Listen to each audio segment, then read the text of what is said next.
Chief Mentor, Director of the Rajalakshmi School of Business, members of the board, faculty, dear students, and of course, parents who come here to see their children graduate. I am honored and privileged. I am actually pretty overwhelmed to see students, so many students before me. Nothing excites me more than going to a college and really seeing students. And it's a double bonus to see parents come to see their children really graduate. Because education is the biggest asset anyone can give to anyone else. Education is one thing which unfortunately people don't realize is a non-perishable asset. It stands in good stead from the day you start getting yourself educated to the day you leave this world. It can always give you returns and leverage.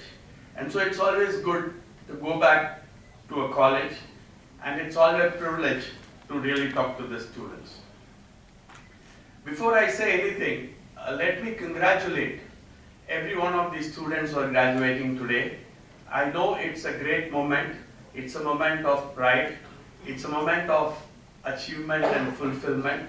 And I want you to really dwell in that for some time, because I think that should be the starting point for many more things in life, for not only yourselves, but for the communities which are around you and for our great country.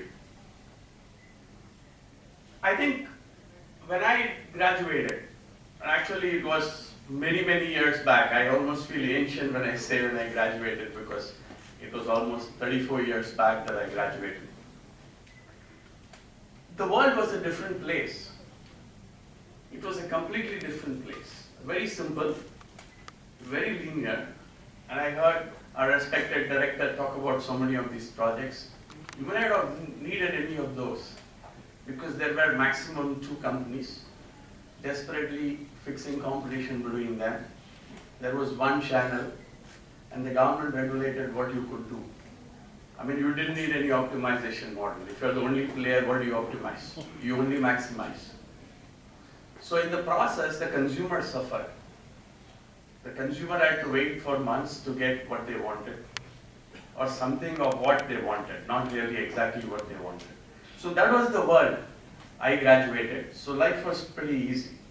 I mean, I came from pretty humble background, and because of education went into work, and life was pretty easy.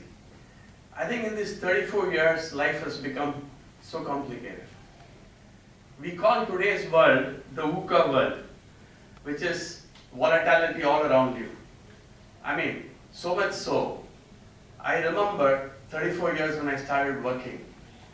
For 30 days, you went to sleep, nothing happened. You could wake up and start up your job again.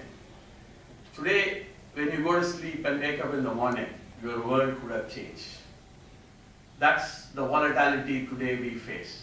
And that's the volatility, unfortunately, each of you are going to go into. You're not going to have the luxury of what I had, of several years of pretty peaceful life. You could finish everything and be sure that your ear is stitched up in just a few days. Here your ear is not stitched up till the last chime of 12 o'clock on the 31st of December or 31st of March, whenever you close the business.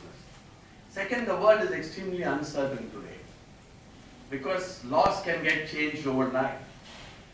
When I graduated, you had a law which was sort of put in by the British some 50 years back, and that continued to be the law. And I suppose nobody even thought of reworking the law. So today, the uncertainty is so much, because everything can change. And that's what today's society, today's community is dictating. They constantly want things to be renewed.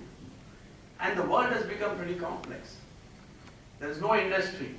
I mean, I'm not even talking about business. Even if you get into areas like the NGO space, there is competition.